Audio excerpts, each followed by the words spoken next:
All right, got that. Good. Thank you, Angela, for those two. And are they backing up, Angela? Are they in the lobby?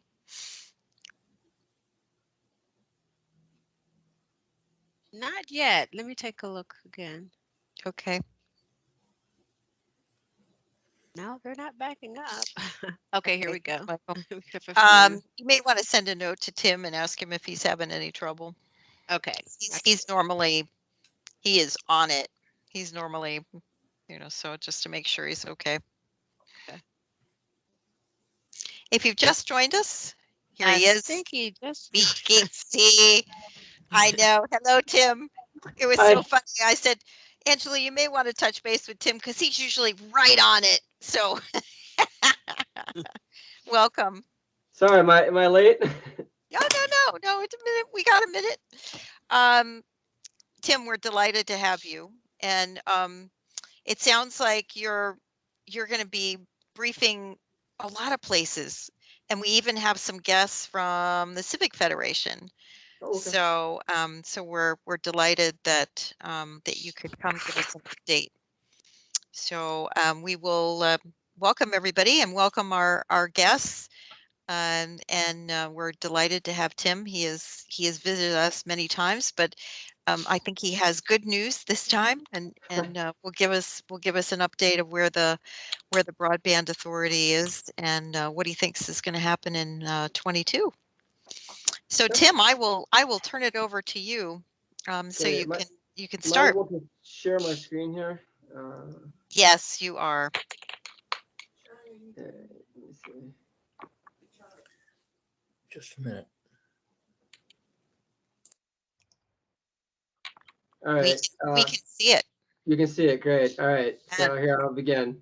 So yeah, thanks everyone again as always to Mary for inviting me and Frank as well, and to everybody else in ITAC that have been so nice to have me in the past to listen to me and ask great questions. So I just wanted to, per Mary's request, I wanted to come and just give you some updates on what we've been doing since the last time I came to speak to you guys. And so we have some good news. I think we're kind of moving on a path that it's encouraging to us. And so I'm just gonna kind of walk through the kind of steps as we've uh, and that we've kind of taken along the way since probably the last time we saw you. So it begins in the spring, and back in April in 2021, we had through our lobbying of the board members, particularly the board chair Matt DeFerente, we were able to get Matt to put money, allocate money in the budget to do an analysis of the advisability of Broadband Authority. And he put $50,000 towards that. And the we were excited about it that they were going to at least be looking at it. The bad things at the time though was that the budget authorizing language was a little narrowly focused. Basically, it just mentioned that they would be looking at whether they would be doing CBRS, and they were only going to focus on a specific type of affordable housing unit called the Committed Affordable Housing. So it's like the APAs and the AHCs of the community. So it's very narrowly focused and was not what we wanted, but it was what Matt thought he could get through at the time. So that dropped, and we were happy, and we thought, okay, this is something we can work with at least. And so that was the kind of first thing that happened that we were excited about. And then a month later, the U.S. Treasury finally dropped its guidelines for how the local funds from the American Rescue Plan Act should be used if they're going to be used for broadband infrastructure, which was a super exciting document for us to get and read because it was seemingly what happened was that the federal government was basically saying that if you're going to use these funds, you need to meet certain criteria. And so we started to kind of look through this document, and we saw like right away that the feasibility study that the criteria for that was just it wasn't even meeting the U.S. Treasury's guidelines. So what we did is we went through those guidelines and we talked with Matt, and we said, we want to propose how these might be changed. And he said, okay, just You need to go back though and look at the budget meetings and listen to my colleagues had said, and try to frame it around that. So we did, and what we basically said, okay, well, the county board member said they want this study to establish some basic facts, and we outlined what we thought what facts should be established. Some of the main ones just being basically, what kind of infrastructure needs to be built, what kind of technology needs to be used.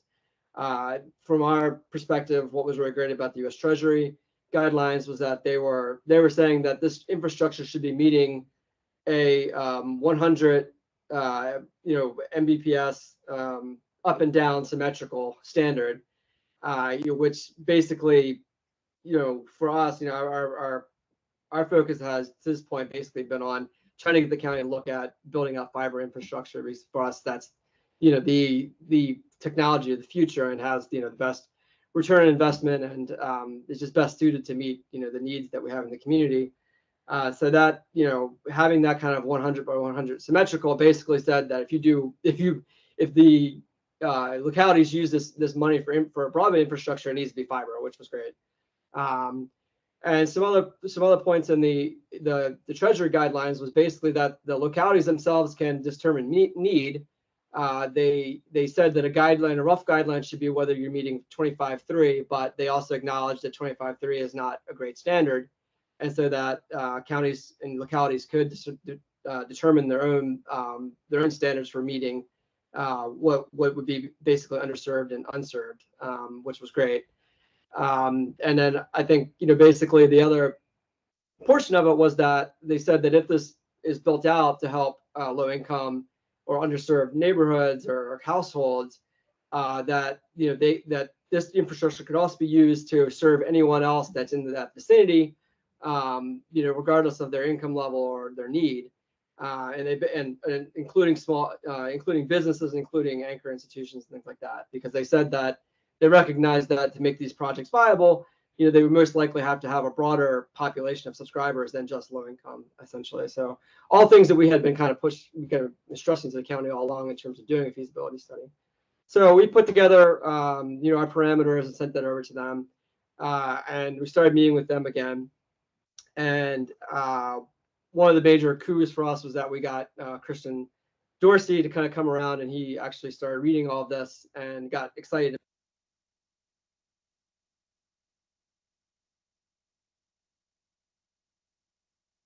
Did we lose Tim? Tim, I think you're muted now somehow. We're not hearing you.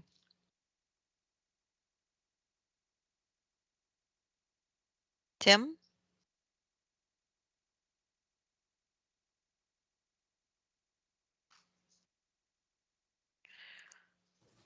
Tim? There is some irony at this happening when Tim, we're not hearing you. You somehow muted. Let's see if I can unmute. Tim? Tim, can you hear us?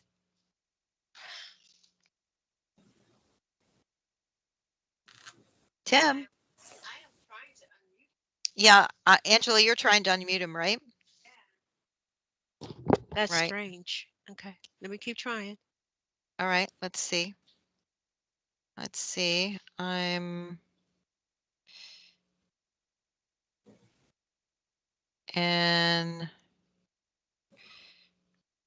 Did Tim say he was muted? No. Yeah, Tim, what you might want to do is come out and end your meeting and come back in. There we go. That's what he did. There we go. Hello, Tim. Hey, I'm sorry. Yeah, my browser crashed. Yeah, Tim, it's just perfect, isn't it? Tech commission, browser crashes. There we go. Yeah, and I knew I should have opened it in Microsoft Edge or whatever. I should not have opened it in anything else. I never had good luck with it, but Okay. I'm sorry. I will try to make up for some lost time there. That's all right. All right. I think we need to boot Tim's other self so that we get the screen share back. Oh, I think your other presence is still showing as in here, and that's what's screen okay. sharing. Charlie, does he have slides? Yes. Do you want him to email them to you? Let's see. Well, he's back on. All right. Let me kill that. Let's see.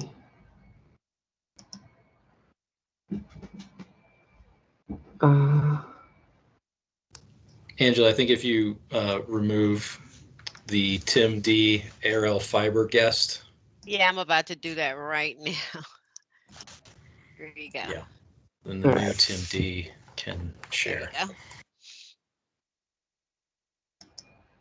go. Oops. All right. Okay. Sorry. Let's see. Sorry, y'all. This tech crowd is probably the most patient because we know technology, Tim, so not to worry. This is probably the crowd that you're going to get the most sympathy because we have such an appreciation of how Microsoft interfaces. We can see it now. Okay. I don't know. Where was I? You've gotten past the how the federal guidelines, and you were just, I think you were going to probably slide 3, maybe. Okay. 50K to 200K. Right. So yeah, so we basically, I guess that's just what I wanted to say is that in the summer we were able to push this parameters out. We converted another board member to our cause, and so we were already, we saw things kind of starting to move in a different direction. And then in October, we held a forum on benefits of community broadband, and we invited 3 representatives of other community networks. One was Deb Sosha. Some of you might be familiar with her. She actually was one of the co-authors of the county's broadband commission from a few years ago that wrote that report on how to use the fiber. And she's over at in Chattanooga now working at their Enterprise Institute. So she talked about all the great digital equity programs they're doing and all the great things they've accomplished with their public network. We have Brad Nosler from Hillsborough, which is a new network. Hillsborough is very similar to Arlington. It's kind of a tech-heavy crowd. The population's kind of similar. They have also 2 other incumbents there, but they've rolled out a municipal fiber to the home network in the last year that was based on their own existing dark fiber network, and they have a really awesome digital equity program where they're doing, providing symmetrical gig service for $10 to low-income households there. And we had Daniel Jones from Portsmouth, who just kind of talked about their experience of using a broadband authority there to do digital equity work. And then lastly, we had Bruce Patterson, who's a consultant now for Entry Point, but Bruce had previously been at the Ammon, Idaho municipal network. He kind of talked about the kind of really cutting edge type things they're doing there with networking technology. So if anyone didn't watch that, I highly suggest going back and listening to it. I can't really even begin to talk about all of the details of it now, but it was heavily attended by county staff from DTS and from the county manager's office. We had a few county board members there as well, so we were excited about that. And so now where things stand is that we've been talking to the county board members. We have not been able to meet with them. We will be meeting with them at the end of this month, but we have not talked with them since the forum. But in a few emails we've exchanged with them, we were told that this feasibility study money has been increased from 50 to 200,000.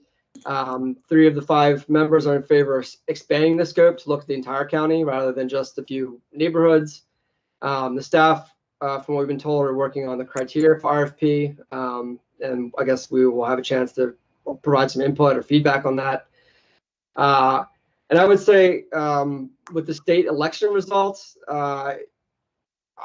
it's hard to say what's going to happen at the state level, but I feel like given the potential for more hostility towards kind of public broadband, especially in municipal areas, the message we would like to deliver to the board when we meet with them is that they should just form the authority as soon as possible, so that even if the law changes in the future, that hopefully it would be grandfathered in. We've seen that in the past with some other. There have been some other precedents for that. And I guess the last thing is that there's a kind of a question mark over the fate of the federal broadband funds. They're generally going to go to the state from here on out. And the state has kind of authorized the Department of Community Development and Housing, or Housing and Community Development, to decide what to do with it. And it seems like they are not really changing the Virginia Telecommunications Initiative criteria very much. It looks like most of this money is still going to be going to rural areas, and it's still going to be not really going anywhere where there's significant presence already by incumbents. So I don't know whether we'll actually benefit from that. I don't think, frankly, that we need it. It would help, but I mean, I think some of this is just a case of how is the county going to use the existing funds that has left over from its ARPA money, and I guess that's the end of my presentation. So I sorry that there was a hiccup, but I don't know if people have questions or if there's still time for that, but I will do my best to answer. There's absolutely time, and request to put the link in the chat if you could for the presentation you described. That'd be great, Tim. Oh, okay, yes. Or to have somebody do that for you. That'd be great. Questions? I also think it'd be valuable if we could post that slide deck that was presented. Yeah. Okay. And so Tim, right, Tim, you can send that to Angela and me. That'd be great. Okay, we'll do. Questions? Hey, Tim, Jonathan Adelstein here. I'm trying to figure out what the goal is. Are we trying to get broadband into low-income communities, or what are you trying to do with the fiber network? I'm still a little unclear on what outcome would be sort of a victory here. What's your end goal? So I would say it's twofold at this point. I think like the most base goal for us that I want to see is I think the county just needs to form the authority. And that was, if you go back and watch the presentation from the guy from Portsmouth, is that he said, one thing he highlighted in the question, the Q&A, was just that if you're going to do anything with your existing fiber assets, you need to form an authority, because right now, we've had conversations with Jack Belcher, and he said that, because of the way that the way they're operating under the part of the VA code right now, like they can't place any kind of county-owned infrastructure on private property at all. And if they had an authority, they could do that. So I think that's step one, is that they need to form the authority just so they get better use out of the network they have right now, and there's just be greater leverage for them, or later they'll have more, there's some more opportunity to use it.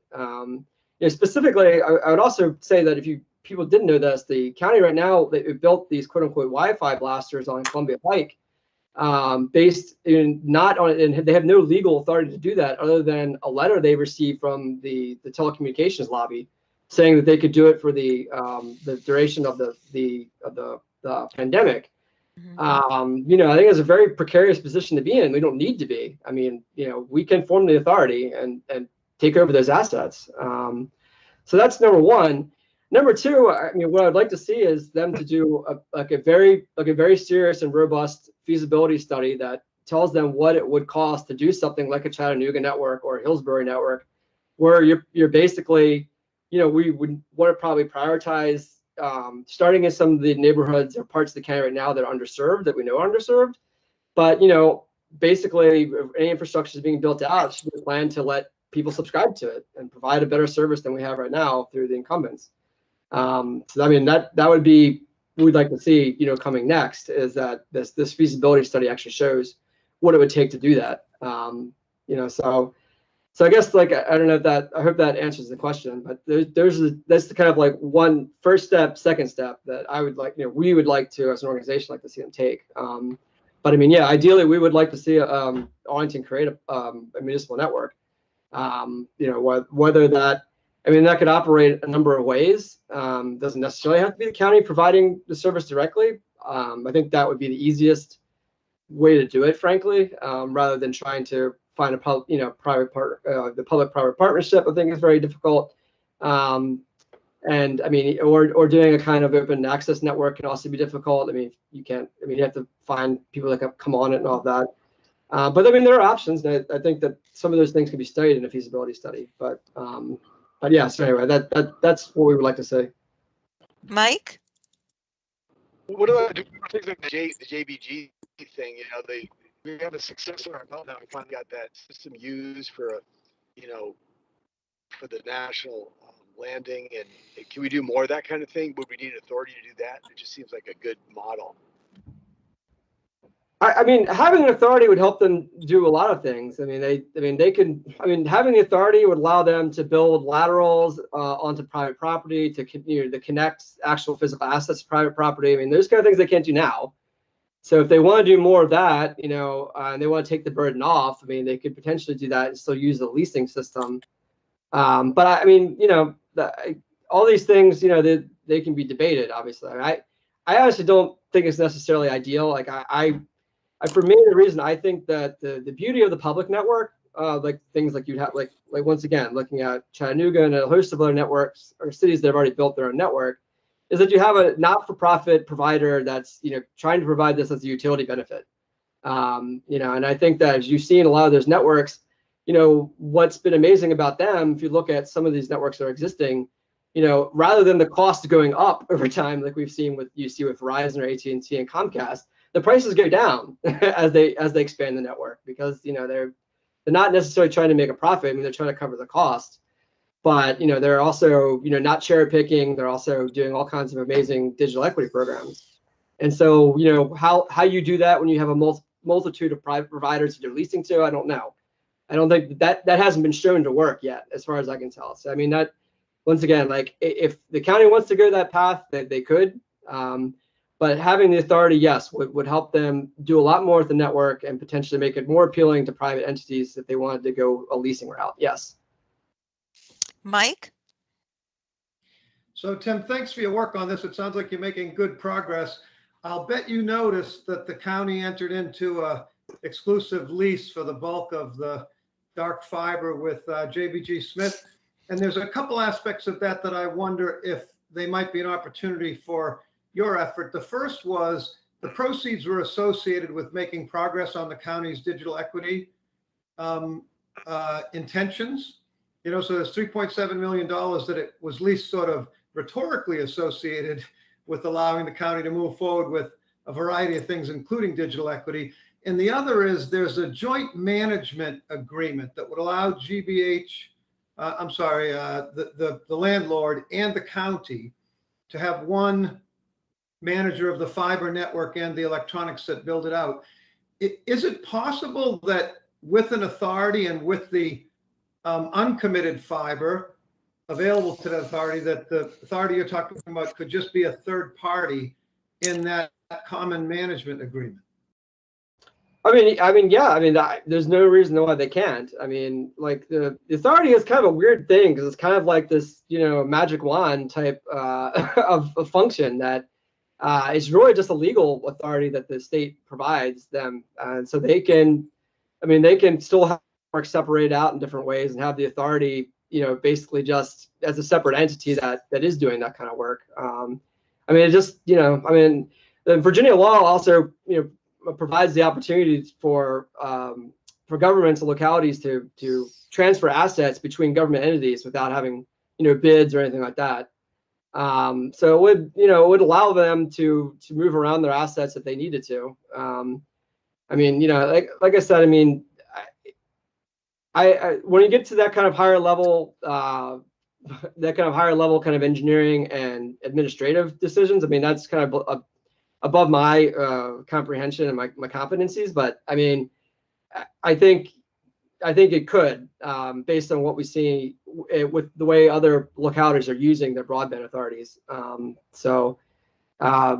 can I go for a little bit of a clarification here? I thought that your earlier proposal was to get the county to turn over the entire asset to the authority. And I'm observing that now that they've done a century-long lease with another party, it's unlikely that that would happen. But since that current arrangement has a joint management agreement in it, maybe the objective should be not so much the transfer of the asset, but the transfer of the dark threads that aren't already committed elsewhere and participation by the new authority in the joint management of the shared resource.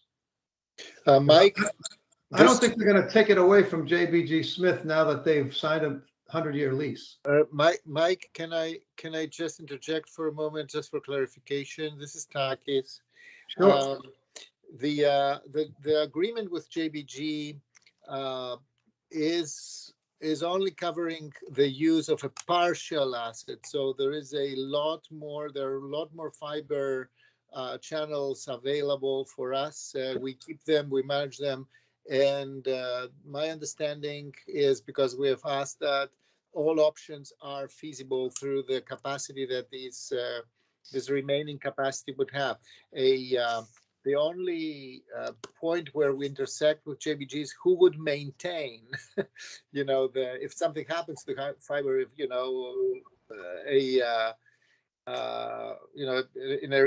a repair, something goes awry and we have to repair, then they have certain obligations to repair, and they would have to repair the entirety of the asset. If they cut the cable, they will have to repair it in its entirety. But not only theoretically, practically as well, there is an asset that could be transferred or managed by a dedicated authority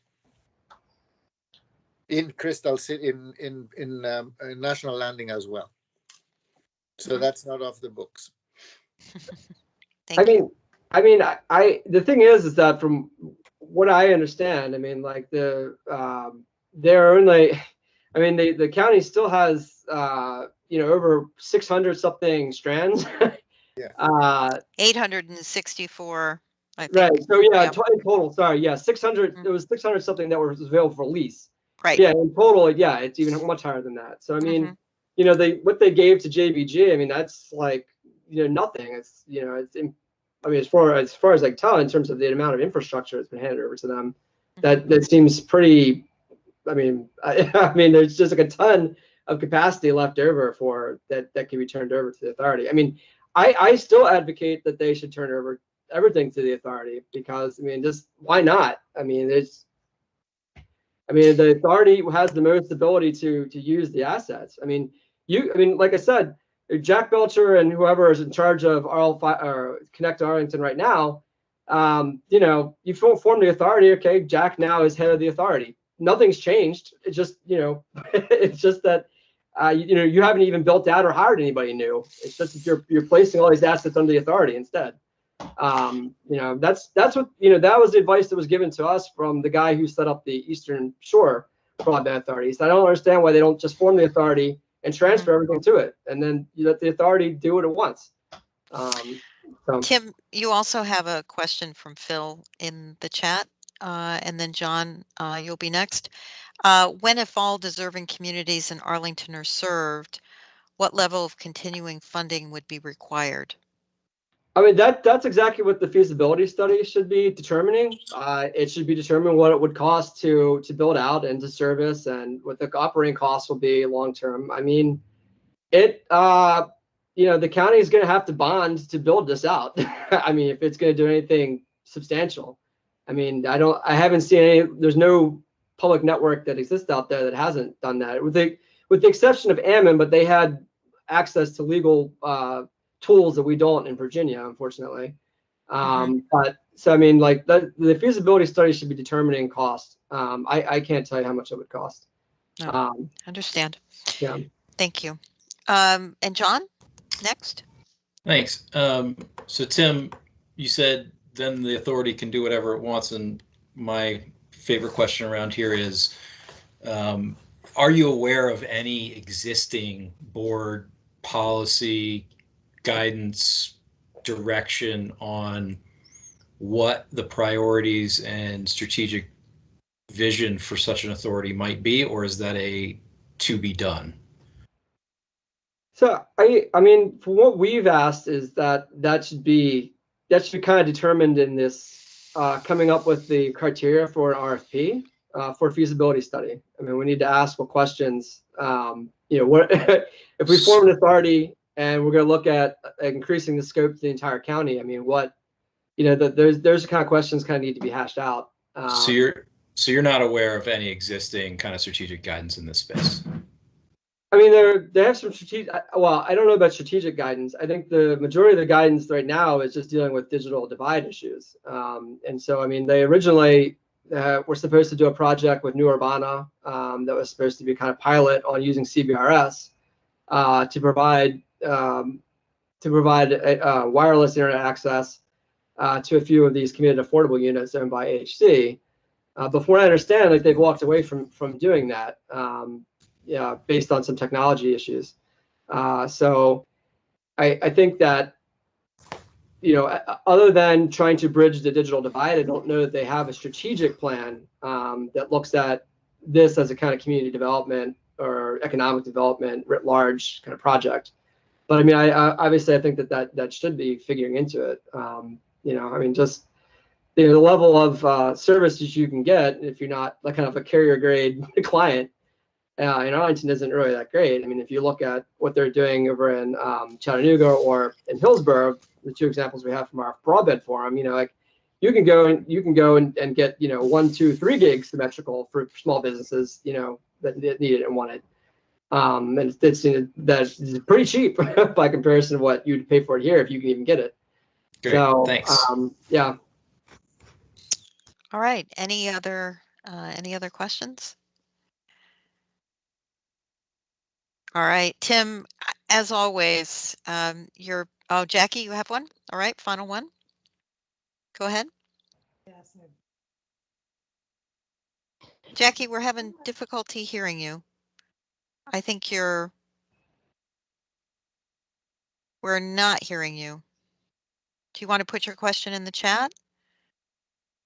Not hearing you. Maybe your headpiece, your mouthpiece, put that down. There we go. Now, can you hear me? Now we can hear you. All right. So sorry. That's why I wear it. Yes, I'm not sure that I fully understand the relationship legally, I guess, between the authority and the public space and the private space. Mm. So it sounds to the layman a lot like this is a public utility that's being formed that would basically potentially replace private providers. So my first, I guess, question is related to why is that not what this is, or is that what this is? And then the second part of that is, as taxpayers, what are the differences in accountability for us between the county owning these assets and managing these assets?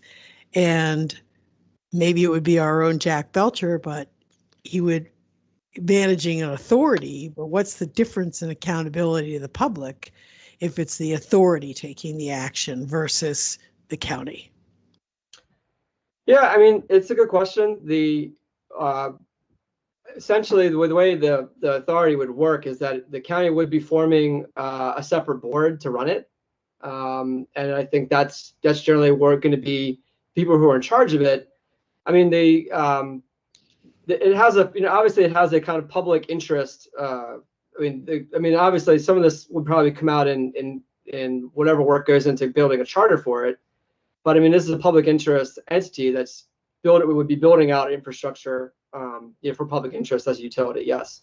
So I mean, in terms of accountability, the board will decide who goes on it. I imagine one of the board members or somebody from the county government maybe would be appointed to the board along with other citizens who are experts in various aspects of building out a broadband provider. So the accountability, I mean, is kind of, I don't want to say it's exactly the same, but it should, in theory, it should be at least responsive as a community owned and community governed kind of asset. I mean, it's obviously, I would say that in terms of accountability, it's going to be orders of magnitude higher than it is with investor owned corporate utilities. And I think you'll have much more opportunity to if it being a locally owned asset or utility, that will have a lot more opportunity to determine how it's operating.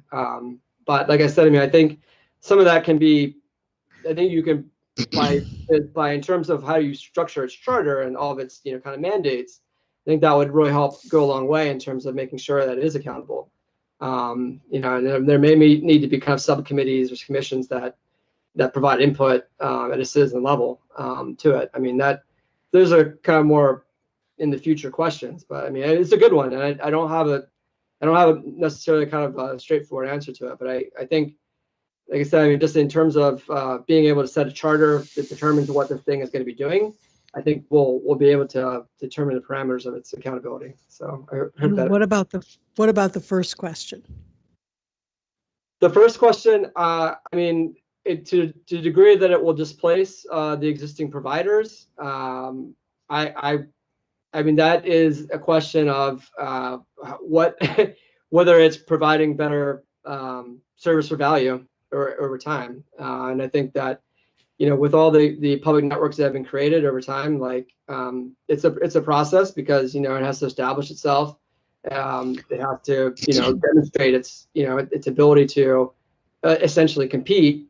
I mean, it really is kind of a competitor that is operating in the same environment, but with different priorities and different principles. So and different funding. And different funding. But I mean, ultimately, the goal is for all these municipal providers is to reach a subscriber base that covers its operations.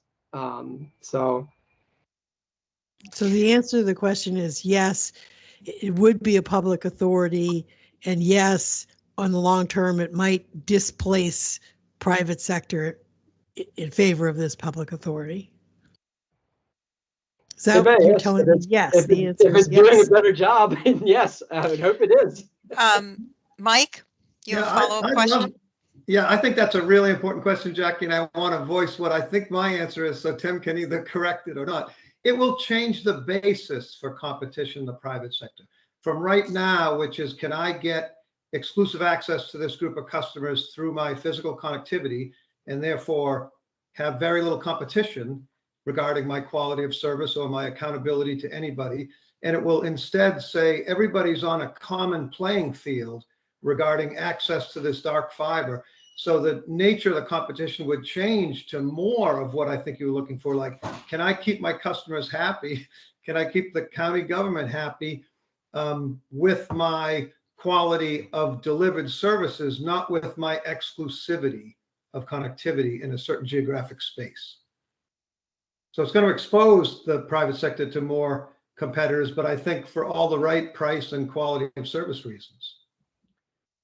Does that sound right, Tim? I mean, I think what we've seen is that the municipalities that have formed successful public providers is that what you'll see is that the competitors will start lowering their prices. But even then, I don't think that they do a very good job. I mean, like I said, I mean, there is different ways to structure this thing. I mean, you could have an open access network where the county is variously just providing the infrastructure, and then other companies are competing to provide service over it. That could be done. I mean, some of the people we've talked to who usually do the consultants that usually do this have said that network, that type of network is varyingly successful, basically, and especially in terms of paying off the assets. If the county is bonding for it and all that, it's much slower. an uncertain return, basically, because there's so many more players involved in it. So I mean, ultimately, I would just say that like we need to start.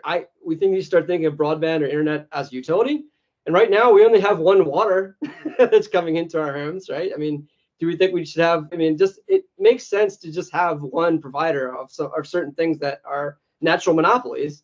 And with something like as important as broadband, I mean, I just think it would be better if there was a nonprofit provider of sorts, and that it has to be the public, then so be it. But I mean, I have no problem with them displacing the for-profit. I mean, personally, I mean, that might not be a popular opinion, but I mean, I'm just saying that they have performed very poorly, and they have generally used their monopoly profits to lobby the government in various ways to decrease the level of service and increase the cost of it, for subscribers. And so nonprofit, community-oriented broadband is not operating that way. So that. Tim, we have two more questions, one from Phil and then John, and then we really do need to move on to the next. Charles, you have a question? Okay, then we really do need to, that will be the end. So Phil asked, can you say which board members you approached and what their views were? So you said you had three, I think, Tim, who were so Matt, Takis, and Christian are the people who have unambiguously told us they support at least doing a feasibility study that would look at a countywide scope, and would look at fiber to the home as the kind of technology that's employed. We have reached out to Katie Crystal multiple times. She has not responded, or has basically kind of deferred, and Libby has not ever responded to our request to meet and talk about it. So I don't know whether that means they're against it. I don't know, but I can only tell you that in terms of the people that we know that are supportive of that, there's the three. Sorry to name names, but well, you were asked the question, so thank you. John, and then Charles. Mary, just to say, the appropriation for doing the feasibility study and the guidance, the instruction or the guidance to the county manager to do that, it was unanimous. Unanimous. So everybody was in favor of the feasibility study. John? So I was not a question, but I was ready to move on to the part of the program where we discuss it amongst the commissioners about what we're going to do with the information that Tim has presented to us, if anything. So okay, so you can hold. I'm ready to move there. Yeah. Great. Okay. And Charles, do you have a final question for Tim, or? Well, it wasn't really a question. I was just going to say that even within RL Fiber, we have different ways of presenting our argument. And I'm not disagreeing with Tim necessarily, but I would put the emphasis in different places. With a county-owned and operated optical fiber network, we would not necessarily be displacing the ISPs that are in operation right now. At least from my point of view, I don't see any reason why, if they want to continue providing the service they are doing right now, they should be allowed to do so. There would just be another competitor in the market. Further than that, another possibility for the Broadband Authority to consider as they set up this municipal network would be to allow the commercial ISPs to operate over it under a licensing agreement with the county. Now, I'm in no position to say that's the way it's going to be, or that even should be. But once again, that's one of the alternatives that the Broadband Authority needs to consider as they figure out how we should go forward. As far as the economics and the financing behind this, what I would love to see happen is for this Broadband Authority and the county network that they manage to be operated on a basis that it pays for itself. It's charging either licensing fees to ISPs that provide their services through it, or it's charging connection fees to businesses and residents in the county. And the expectation that I would like to see it aim for, and what has been done in other cities that have set up similar networks, is that it be self-supporting. So that's all I have. Thank you very Thank you. much. Thank you, Charles. Thank you. And Tim, thank you. You have you've been kind enough to brief us multiple times, and your passion has not waned. So appreciate you continuing to have people look at this issue and see the best way to, particularly the underserved in the county. So thank you so much, and we look forward to you keeping us posted, and we appreciate you sharing the slides and also the link. Thank you to you all. Thank you so much. Thank you. Thank you. All right. John, you had a comment. Yeah, so I think this is a really interesting proposal, an interesting idea. I think the work that Arl Fiber has done to get the appropriations for the feasibility study is commendable.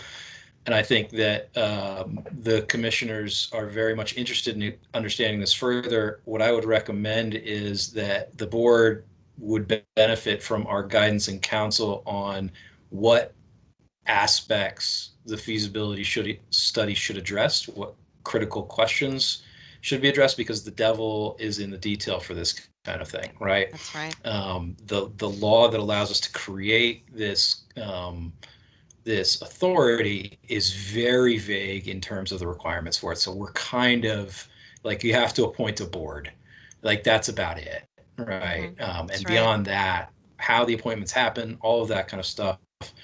To Jackie's question about accountability and transparency, what the priorities would be, all of those kinds of things, the cost structure, the competitiveness, those are all important factors. So I would recommend that, Mary, we take a motion to provide such opinion, and that you maybe assign a lead drafter to collect input from commissioners.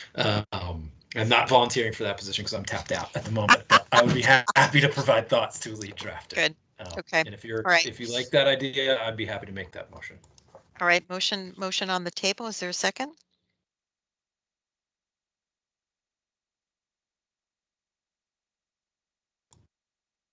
Second. All right. Thank you. All right. All those in favor?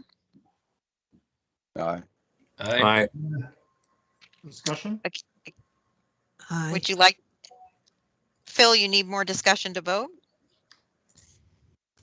Yes, as a practical matter, how would we arrive at our advice?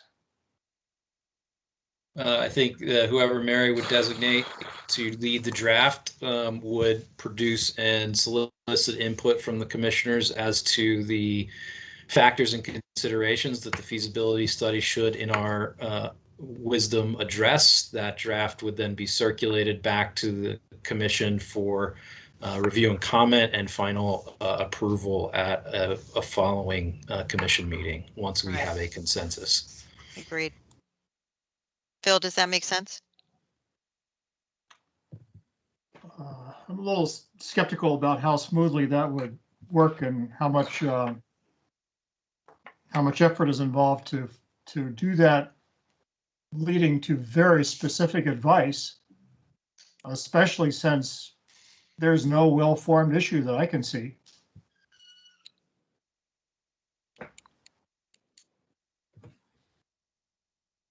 You mean well-formed issue in terms of what I think, John, let me make sure that I'm understanding. My understanding of that motion is to ask specific questions that would help framing what information they would get from the feasibility study as well. Right. Correct? What are the key strategic issues that the feasibility study should address? Yeah. So this is not establish the broadband authority, Phil. This is give guidance of some questions that could be answered by the feasibility study. Have we been given a copy of the objectives of the feasibility study and the questions that it will answer? You know, for example, my question on continuing funding, if and when all deserving communities are served. And there would be quite a few others. Right, because it's in the procurement, we actually asked the county to make comment about that, but right now, because it's in procurement, we probably will not get the framing until it's made public. I think So, what we would probably have access to would be the board report and the action that the board took at the meeting, and the discussion and testimony on the record regarding that board action to inform us as to the current thinking. That's right. And we can make that available. Any other questions? I want to put no impediment in the way of the ITAC forming an opinion on an issue and advancing it to the board. So I will support the motion. All right. Jackie, do you have another question, a clarifying question? Yes. I think all of this is provided someone steps forward and is willing to take this on, because it's a substantial task, and I'm not volunteering.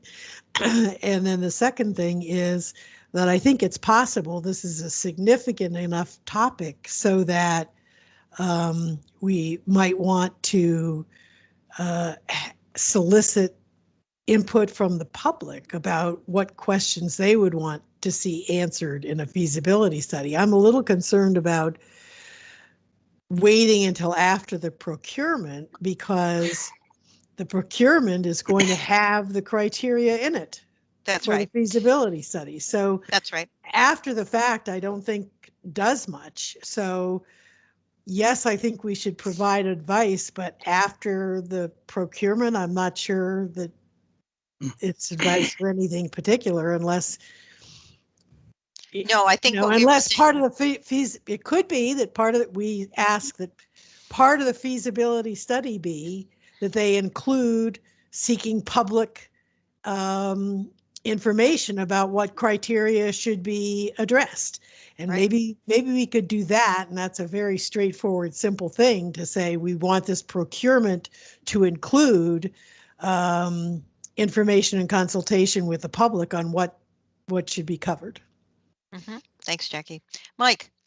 So I too was laying back on seconding the motion for fear of being mistaken for someone who wanted to lead the effort. I believe Frank is absent tonight. Am I correct about that? Frank is in the air. He is going to visit family for Thanksgiving, so he is he could not be with us. Yeah, and I bring him up only because I know he has a deep legal understanding of this, and it seems in terms of the RFP stage of this, we really need somebody from the commission who can say what's going to be legally sufficient for the county vis-a-vis the state. And then in the RFP itself, you could build in public engagement. You know, that one of the things we're going to do in the context of the feasibility study is to go out and collect information from the public. So I think we could structure them that way. I don't feel particularly confident on the what's legal, what's not legal question, but I do think in the feasibility study that would have to be kind of a threshold question. You know, what is it that we can do, not just what do we want to do? Right. And we actually have the benefit of two lawyers on this commission, so Gary and Frank. So yeah, no, I think we're well placed there. Thanks. All right, we do have a motion on the table. Is there? I'll go through one more time. All those in favor? Aye. Aye. Aye. All those opposed? Anyone abstaining? Abstain. Okay. All right. We will. Sounds like motion passed, and it is my job to find the talent for us to do that, and we will keep you posted in December meeting. All right, Mike, that's an old hand, right? I'm assuming. And Mary, I would also be remiss if I didn't provide my persistent reminder at every meeting that the open meeting law does provide the opportunity to have closed meetings outside of the public realm for items, and I'm quoting here, discussion or consideration of the investment of public funds where competition or bargaining is involved, where if made public initially, the financial interest of the governmental unit would be adversely affected. I think the RFP process fits that. So I would imagine that my fellow commissioners stand at the ready to have such a closed meeting should our consultation be sought. Thank you, John. Yes. Takas, I'm very glad you could join us. I didn't specifically put you on the agenda, but I did send a little note to Grace saying we might have some questions for him. Frank and I had, as I said, Frank sends his regrets. He is literally in the air flying, but we had a conversation with you in November. Any thoughts you want to comment on this particular, but our major conversation was about the digital element and the role of this commission, and you have many times said to us, not only verbally but also written to us, thank you very much, that our perspective and our advice and the questions we send you are helpful. So I'm delighted that you could carve out an evening to join us, and I give you defer and give you some time to address the commissioners. Thank you, Mary. Happy to be here. I apologize that I couldn't be as many times as I would have wished. For many reasons, there was always conflict, and it was just a very busy year behind us. I definitely think that I was observing the discussion and conferring, transmitting to my colleagues the level of discussion about the digital element, the digital element in the comprehensive plan. Right now, since we have been busy with ARPA funding, still with fighting the pandemic, and we haven't geared for the next budget discussion, and and much less for the next CIP discussion. However, I think that this in between. We will find I'm trying to carve out, to use your terminology, to carve out time and find the appropriate venue to discuss that. To me, there is a significant discussion about data privacy, about cybersecurity, about many aspects of what this digital element can be. It begins also to dawn for other stakeholders. For example, I just had long conversations about, electrification of transportation, electrification of buildings. We will need an entire infrastructure of communications and data exchange to make these infrastructures functional and serving for us. This also intersects with ideas of of using broadband as a utility, right? It's not a privilege anymore, or an option, or an optional element of daily life. It will be the mere definition of a utility is it's absolutely necessary to live in a place. You cannot live, well, theoretically you can, but actually you can't live without electricity. You can't live without water, and the same way we're approaching a point where it's definitely not possible to live without access to internet services. So I have long conversations pending with the department to see where they are and how they think about that. I definitely think that's worth pursuing. I'm also talking to planning commissioners. They have quite a sway with elements of the comprehensive plan, and we will be in conversation. My goal is for the next year, both budget and CIP sessions, to at least respond to the commission and give you the board's position to this. For now, I don't think that most of my colleagues have really understand or comprehend why this is so fundamentally important to be added to the comprehensive plan. They kind of understand that, but it's still fuzzy. It needs to be operationalized and, you know, made very, very clear. That's just the status. I continue to be committed to this. I really believe in this. I also think that next year we'll have you know, a robust discussion about cybersecurity and data privacy.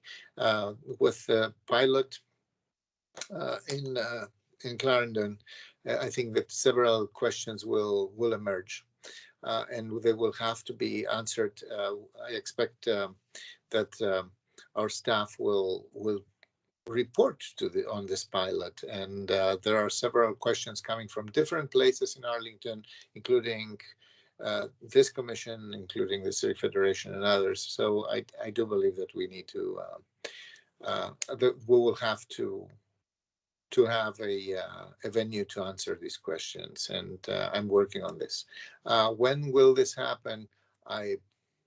My planning is to turn on the heat on that around February, March, right about the moment that we are looking at budgetary appropriations for the next year, or ordinary, you know, regular budget.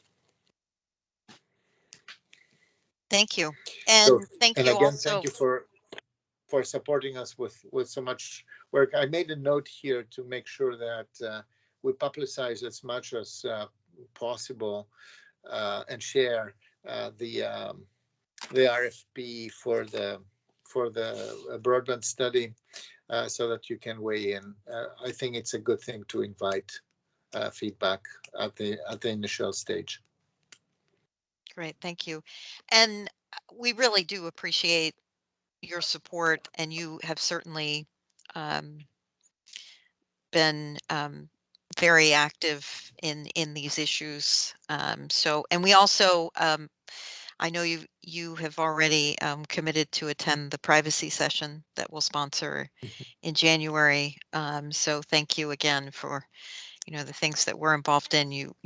You're showing up for. So we really appreciate the continued dialogue and also the action. I mean, you are figuring out what the best route is and the strategy to get this at the center, for not just now but in the future. I mean, I think all of us on this commission really think it's a critical element for guidance. And as John continues to ask, what's the strategic framework? And it's not just now, it's for all the things that are going to happen in the future that we really believe in it. So thank you.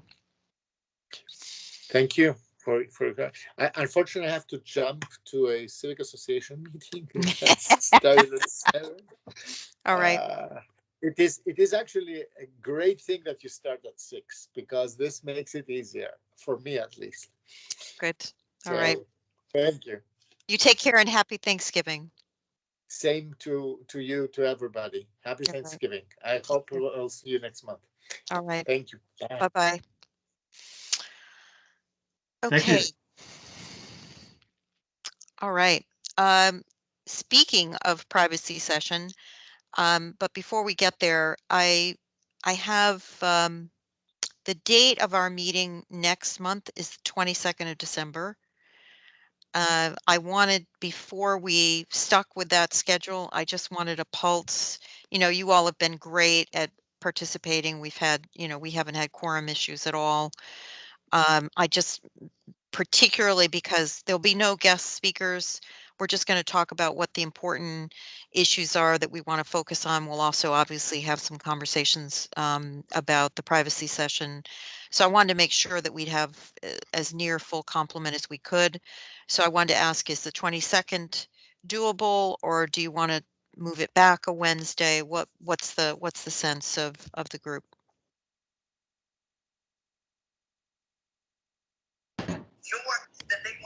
Mary, that's good for me. This is Andrea. Okay, thanks. I can So the do- 22nd is okay, Andrea? Yes, it is. Okay, all right. I John? can do either. Okay, Mike, Phil? 22nd, Sean. Okay, Looks good to me. okay, just wanted to check because that's fine. Let be a a closed meeting in all or in part or not at all? Or how do you see it? Phil, it'll depend on what happens with that RFP. We won't our discussion about the items we want to make sure we focus on will not be, that'll be public. But if there's some discussion around, as John was mentioning, that it might be partially closed. We'll see. All right. I'll get back to you on that one. We'll see if what the time, I do not know what the time frame is of, and we'll get more updated on that. All right, so we'll go with the 22nd, and now we move on to privacy session. One of the things I wanted to share is the Emergency Preparedness Advisory Commission wants to co-sponsor with us because they see it as an important issue as well. Wanted to have discussion about. I just sent out that draft because I wanted to get us started about what the objective is before we'll figure out who's going to be on the panel and things like that once we have clarity around what we want the objectives to be, right? So I'll open it up to the floor. You all have seen the draft to get us started about the privacy session. What's your sense?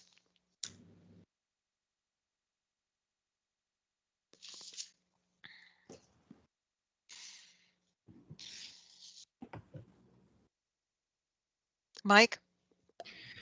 Yeah, I've shared a little with you, Mary, by email. I'm a little afraid of the issue of privacy writ large and how much consumers in the country have already displayed their dissatisfaction with their general state of privacy. So I'm not sure we can fix that for people. So I'm interested in trying to narrow this down. And I'll say this from a conversation with John in the interim. Should the question be, should Arlington County employ the NIST Enterprise Risk Management Framework of January 2020 in its approach to protecting privacy for its citizens? I think the answer to that is yes, but that's not an unwieldy question. That's like a here's a framework that's tried and true elsewhere. And then I'm also fearful that if we try to use the particularities of the Clarendon project, it's not necessarily representative of much else going on in the county that involves people's private information. And so even if you solve the problem for that narrow scope, which I think is an important thing to do, it won't necessarily say much at all about the bulk of data that's personally identifiable that is collected and used by the county. So I would advocate for being very specific about what we're asking the public to comment on, because I'll say, going back to my own white paper, I kind of put that in the issues of, now I forget my own word, issues of concern, ones that we're concerned about this, but we don't have a lot to say about, for example, the consent on a Google search account or the privacy policy on a Facebook account. So we need to steer people to county related business about privacy and away from the giant international challenges of privacy. So Mike, what you're advocating is we make the NIST, on that panel, we just make sure people understand what the NIST framework is and said, is this something that the Arlington residents are comfortable with? Yes, and I that think would be what you'd be comfortable with. I agree. And I think there's a series of judgments that you're asked to make as you embark on using that framework. And so we'd be trying to get people to weigh in on those judgments in a very scripted way. Yep. Okay, great. Jackie? Hi. Yes, I also agree that we need to have our priorities more narrowly focused. Civic Federation, and I think I sent you I didn't send the whole committee, but I sent you and Frank a privacy panel that Civic Federation did last April with speakers, and that was trying to deal with the broad topic of how is this being discussed nationally and what are the things we're concerned. I think particularly following up on the presentation that we had at CivFed on the zone, that the area of most interest right now is what is Arlington's privacy policy going to be? What should it be? And how can we move that discussion along? So I could see if we, and that is what Civic Federation is working on now as our follow-up to that. We're trying to identify what factors we would have as priorities for including in a privacy policy. So I think some way of looking at best practice privacy policies in other parts of the country or in Virginia, the NIST, the current principles that are being used for the demonstration zone project, the 5 principles, which were the so-called draft Arlington policy. I think if we were to look at policies per se and what things are included in them and get feedback from the audience on what are we leaving out or what is most important or what are the biggest concerns that Arlington address in their privacy policy, we could have something that was both narrow and brought up the broader questions, but in a specific Arlington context. Mm-hmm. Great. And CivFed's working on it too, so we would have 3, major groups that, we will be advising the board on it. So all the better if we can get something that really grows out of multiple organizations' work. Mm-hmm. Absolutely. Absolutely. Other comments? Do we want to partner with CivFed on that, Mary? Is that possible or allowable? Absolutely. We could. We've got ITAC and CivFed. If CivFed wants to join after they see the yeah, I think revised. I'm happy to take it back to CivFed. That would require approval at a higher level than me. I'm the one who's helping coordinate with.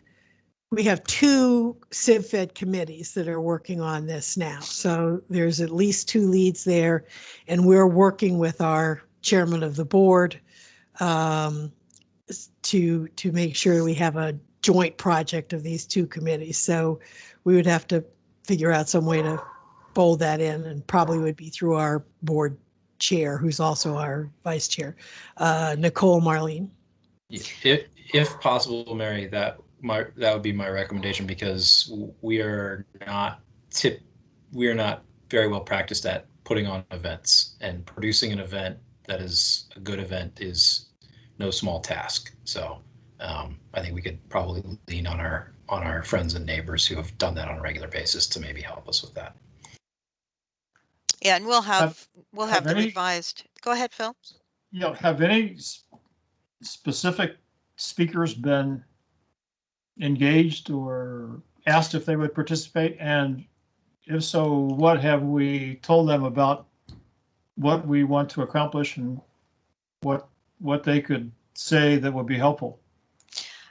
Phil, no, I have obviously ideas, but I wanted to make sure we were consistent and clear about the scope and the objective before we move to who could be on the panel.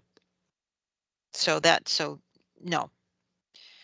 The only thing that has been discussed is the date, the 27th, because we wanted to make sure Takas was able to attend. And we thought it'd be best to keep it as far away from the beginning of January, because people are just getting back from holiday and all those things. So the things that have been determined, is at least looking at the date, and now discussion around the objective, and then we'll move to who could do it once we figure out what the scope is. Yeah, and I would second the thoughts on focusing the conversation on what Arlington County's privacy policy should be. within the context of the NIST framework. It asks you to select a profile for your organization, a target profile on the various different capabilities. And I think if we had the conversation around what those things are, what the various reasons why you might be higher or lower on those different attributes of the profile, what the trade-offs are, that might help inform the community conversation in a very micro-targeted way. Okay, great. All right. So how about this for next step, that we go back and do some redrafting of this and then circulate it, and then we can confirm. Mike, I know you have a hand up. We confirm at our December meeting, and then CivFed can really make a decision about whether they want to go forth with what we're proposing. Mike? Mary, quickly on the event design thing, I'm thinking that this is not intended to be presentation heavy, but eliciting from the public heavy. And so you need enough organization or facilitation to pose the questions, but I don't think we want to be telling people much. I think we want to be asking people, where their values are about this. A trickier thing than a panel of talking heads. Yes. Well, we do have the expertise to do that. We do, some of us do that in our day job, so we can do that. I'm pretty confident we can do that. And to your point, Mike, I think the part of the objective of this is to get a pulse of the community, right? To present a framework and then get a pulse of the community, because these are important questions, right? And maybe it's not something that people have at the first on their agenda that they expect from a county, but I do think it's important for us to ask these questions. Jackie? Yeah, I do think I agree. Focusing on the public's perspective and how that gets operationalized is really a main task that this group could take on. And one of the things the public needs is, yes, you're right. There's sort of nationally this both angst and anger over where is privacy. People don't exactly know, and they're worried about it, but they don't know whether they're, which end of, they don't even know sometimes which end of the spectrum their opinion is on. Yes. I know I vacillate myself on, I want that new app, but maybe I don't. But I do think one of the things that the public needs to help elicit this is perhaps a menu of considerations so that they can identify what considerations are most important to them. I don't think on a sort of cold call basis the public could come up with their top 5 criteria. So that's where the NIST and the profile and tools like it, if we convert them to layman's language as options, we can actually throw them out and say, here's 5 things that are identified, as the areas for NIST, or here's 5 things that Arlington's come up with, and, kind of which ones should we talk about first, or what are the first top 3 we talk about, or whatever. Mm-hmm. And to your point, this really is the beginning of the conversation, right? I think that's our goal, is that this will be this won't be the only session, I'm sure, that happens in the county. I mean, I think we just wanted to bring this to the fore and make sure that people had an opportunity to have some framework and then really have a pulse and discussion. But yeah, definitely, I don't see this as the end. That's the other part of it, is we really need to have someone from authority from the county who can tell us where this process is at and how they envision going forward. I mean, ideally beforehand, so that we can be working with the county to make this a listening session for them as well. Mm-hmm. Absolutely. So just to fertilize the conversation, do you think it might be interesting to have someone from the county present what was done and what was supposed to be done in connection with the so-called Clarendon pilot, and get a sense of whether people think that was a great idea, whether we should do a lot more, or whether we should not do anything more along that line at all.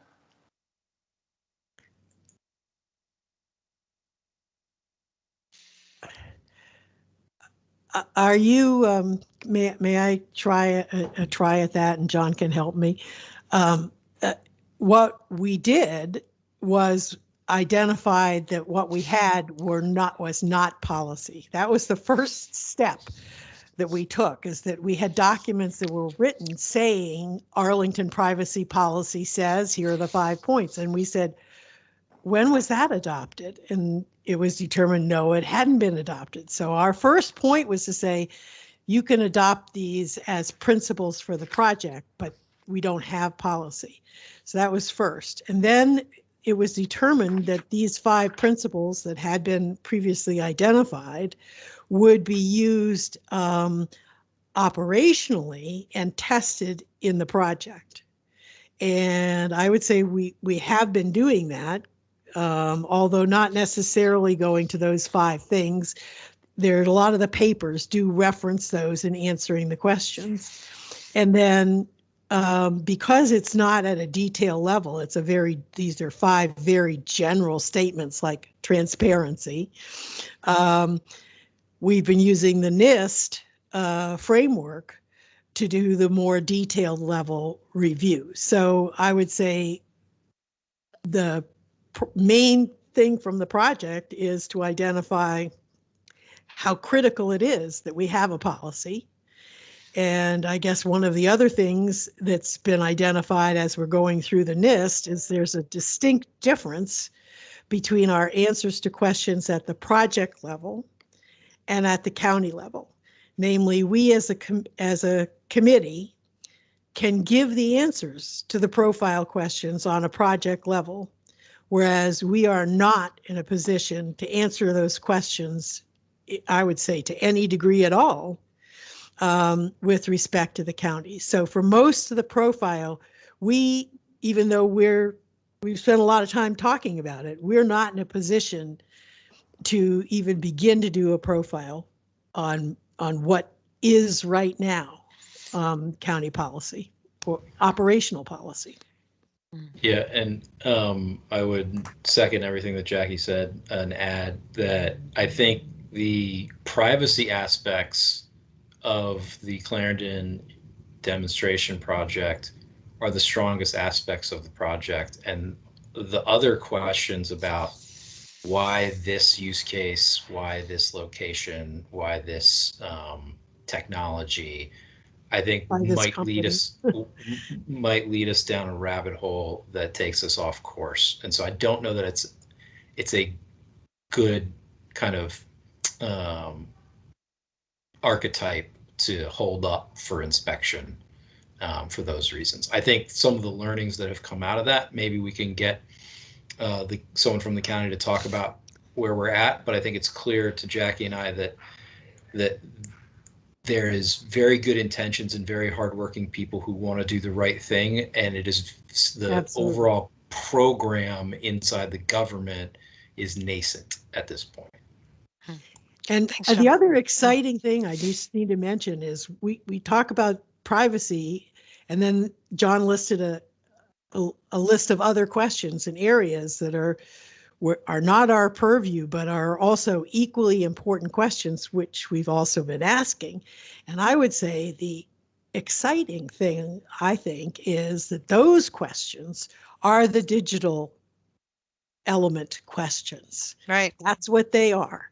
Those are the questions where and that we're trying to address that in CIFID. I don't know if we'll really get to it or not. And that is, what are the criteria you use for making decisions to go forward with new technologies, particularly those that involve data collection?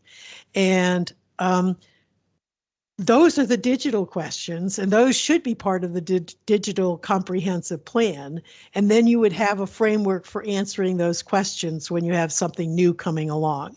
Is this the highest priority use case, or is this one that somebody else put on the table for us? You know, and right now we don't know the difference between something that's a high use case and something somebody else put on the table because they want it. Mike? I find this conversation very encouraging. And so I would say to boil it down to the event design. So whatever background information is presented before we begin to elicit the public's point of view, I think would be about the background of privacy policy in Arlington County, not about any particular project. But then I think I would love if we came out of it saying, and if you don't have a process for screening in and out IT projects in which you can insert this privacy test, then what good is a privacy policy? Because we need to hang this privacy policy on some pre-investment screening process where somebody gets to say yes and somebody gets to say no, or somebody gets to say go back and improve the privacy part of it. But this cannot stand on its own. This needs to be a step in a process that has business sense to it. Yeah. Okay. All right. So I think I've certainly thank you. And if there are any other comments, observations as you're thinking about this between now and our December meeting, let me know, and we'll make sure and get a draft out to you so you can comment and get a sense before we get to December, because we'll start advertising it the beginning of January, because holiday it'll just get lost. So we just want to make sure we get as many people as we can. Okay, the next one, and I'm mindful that we have 4 more minutes, but Mike had sent just before our last meeting, a motion about commenting, and I know there was some discussion about that this is what we do traditionally anyway, but I wanted to make sure and have it in front of you all so that we could make the, whether you want to declare this is our traditional way that we operate, or whether you wanted to move forward with the formal declaration. So I wanted to make sure that you had that opportunity. Mike, do you want to say any comments about this motion you've made? In the interest of time and good relations with the board, I'm happy to withdraw it. I would, however, be interested in to what extent we wish to offer opinions specifically about the dark fiber lease. I mean, in the other 2 instances, we did go ahead and offered an opinion, even though it seemed after the fact. And so the question I'd leave on the table, not as a motion, is, do we want to say that we would have liked the opportunity during what I would calculate to be at least the 7 months between in 2020, the county received the unsolicited proposal, and the July meeting where the board took action on it? We could have done a closed session with, confidentiality agreements or whatever. So I can withdraw the whole motion, but I'm still curious about how much energy there is within our group to opine about the quality of the century-long fixed price dark fiber lease. Mike, are you just clarifying question before I open it up? Are you commenting not only on the process, but also the commenting on quote unquote the deal? I think the two go hand in hand. I mean, the process thing for absolute sure. And I would say in some cases, I don't think I know enough about the thing to be firmly for it or against it. I'm kind of against it because generally my 35 years of experience, unsolicited proposals often lack a certain balance. And you really need to be thorough to determine whether citizens are getting as good a deal in an unsolicited proposal as are the proposers of that proposal. And I just say that as a general rule of the road. Mm-hmm. Kevin, you had a comment?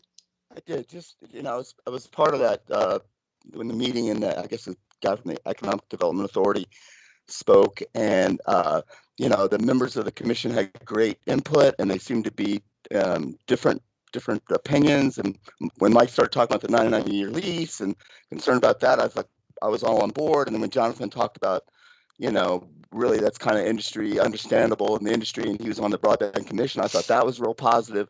So just the dynamics of the diversity of opinions is great, and it'd be great to come to some kind of consensus. It looked like we were battling internally almost, instead of having a consensus about the commission's opinion. That's all. Just great. Everyone's thoughtful and input, but it's just seemed like there's a lot somehow to get to that point. Everyone had good opinions, and I was rooting for Mike at first, and then Jonathan's ideas were really important too. So I don't have any greater comments than that. It was fun to see the dynamics. It'd be great to have some kind of meld that down sooner than to have to put our laundry out when we're talking Got to it. commissioners. That's all. Right.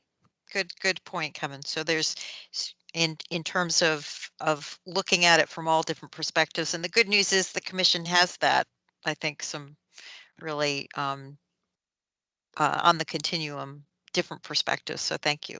Yes. John? I would say I'd be very interested to see a considered draft of the type of opinion that Kevin describes. This is out of my space a little bit, but I would be very interested in seeing it and providing comment, feedback, and either supporting a consensus draft or providing feedback. So I have energy for that. I do not have energy to go do the research to have an informed opinion in advance. And I'll try to move that just one step forward. I believe that 99-year lease thing is more about ground leasing in the commercial real estate world, not about dark fiber in the information technology world. So that would be something, and I don't know if Jonathan is still. Jonathan, are you still? I'm not. I don't. Yeah. So that's. Yeah. So that's something that we'll have. Let's have some of that conversation, and we'll put that on the agenda, Mike, for next for December. Any other comments or thoughts about that? And thank you, Mike, for you've now endeared yourself probably to all commissioners for keeping us to time. I have one just one note. As soon as I get the information about budget, I will pass it on, because we will have an opportunity. They're having the county manager sponsoring it. It's only for commission chairs, but we can send in questions ahead of time. So I really would like the benefit of this group, but I haven't received any information yet. I'm going to go and see if there's what publicly has been shared with the board to make sure I'm up to speed. And that is scheduled for the 1st of. Jackie, do you have a question? Just before you close, I had a question. Okay. So I will keep you posted on that. And then Jackie, you have a question. Yes, we were notified, and I believe both John and I notified you that there's going to be an update to the non-disclosure agreement that anyone handling Arlington data needs to sign, including the partners to the Clarendon project. And it was on for consent, and we recommended that it be taken off consent in part so that it could go to the two commissions for them to take a look to see if they thought there was anything substantive. They're saying it's not really a substantive change, but it applies to everybody, not just this project. And so we would hope that we could at least get a copy, maybe circulate it. It's going to be voted on December, so it'll be before our next meeting. Maybe we could just circulate it so that people are informed, and if there's something really alarming, we could say, gee, we need to write about this. But just because they, I believe, went ahead and followed our request so that we could look at it before it was voted on, I would like it to be circulated. Maybe they didn't send it to you. Maybe they're revising it again. I don't know. Yeah, I think there. Yeah, that is an ongoing conversation. We have requested a copy of it, the one that's on the consent agenda, and we will we'll keep you posted on that one. But thank you, thank you, and John, for flagging it. We have reached out. And it would be great if we just, at the chairs level, just thank them for providing it to us before the vote, because I think they did actively go back and change the date for presentation because of our request. Yeah, and I think Jackie made the important point that if you put it on the consent agenda, almost no one sees it. But this is actually a very good thing that should be publicized and maybe more appropriate for an informational item in the manager's briefing before the regular agenda. So, you know, again, the privacy aspect of this project is the strongest piece of it in my view. And your understanding is it was a template for an NDA? No, they have an NDA. Council reviewed the NDA in the context of this project and determined that something needed to be changed. Okay. Yeah. And so they're updating the NDA. It'll be an update that applies to everyone, but it specifically applies to this project. Yeah, and I think it was part of the back and forth between George Mason, who's a project partner and doesn't currently have access to the data because they don't have the data sharing agreement. So it's the negotiation on the legal wording between George Mason and the county. And this kind of data sharing with universities is obviously will be more and more common. Absolutely. So we thought it was something that both committees would want to at least look at to see what it is we have going forward. And Great. anyway, just because they did it and we asked, we just want to make sure it's recognized. Okay, wonderful. Good. Well, thank you all. Well, once again, thank you. We covered the waterfront, and you notice there was a couple of announcements. Jack Belcher is now named Chief Technology Innovation Officer in addition to his CIO duties, and we have some applications for commissioner. I'm happy to report, and finally, happy Thanksgiving to everybody. We hope Frank sends his happy Thanksgiving as well. I will entertain a motion to adjourn. I apologize for our late, but this has been an important I'll conversation. do it. I so move. Thank you, Phil. Second? Second.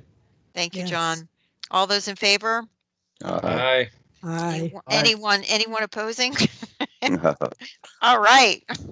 All right. Well, I will see you in December, but you'll get emails from us before then. All right. Thanks, everybody. Thanks, Matt. Thank you. Good night, Thank all. you. Happy Thanksgiving. Bye. Happy